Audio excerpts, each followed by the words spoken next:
Raising hands పతాకంపై D Nagasasidhar Reddy దర్శకత్వం వహించిన సీతారాం చిత్రాలు సినిమా ఇటీవలే విడుదలయ్యింది. ఈ సినిమాలో లక్ష్మణ్, బ్రహ్మరాంబిక హీరోయిన్లుగా నటించారు. ఇది ఒక మంచి ఫీల్ గుడ్ ఉన్నటువంటి చిత్రం అని చెప్పవచ్చును. అలాగే నువ్వు జీరోగా ఉన్నప్పుడు ఏది చెప్పినా ఎవరు వినరు, హీరోగా నువ్వు ఏదైనా చెప్తే వింటారు అని మంచి సందేశం ఉంది. అలాగే సమాజంలో మనుషుల యొక్క మనస్తత్వాలు అంతర్లీనంగా చెప్పడం జరిగింది ఈ సినిమాలో. కర్నూలు మరియు కర్నూలు పరిసర ప్రాంతాల్లో పాటు మన ఉప్పల క్యాంప్, ఐజాలో కూడా ఈ సినిమా షూటింగ్ జరిగింది. అలాగే Krishnamurthy sir, Maruti Sakaram sir, Meenakshi Reddy sir గారు మరియు చిన్న నరసింహులు ఈ సినిమాలో మనకు కనబడతారు.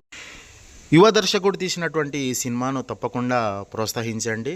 ఈ యువ దర్శకుని నుంచి ఇంకా మరెన్నో మంచి సినిమాలు రావాలని కోరుకుందాం. Thank you for watching Aslam friends world.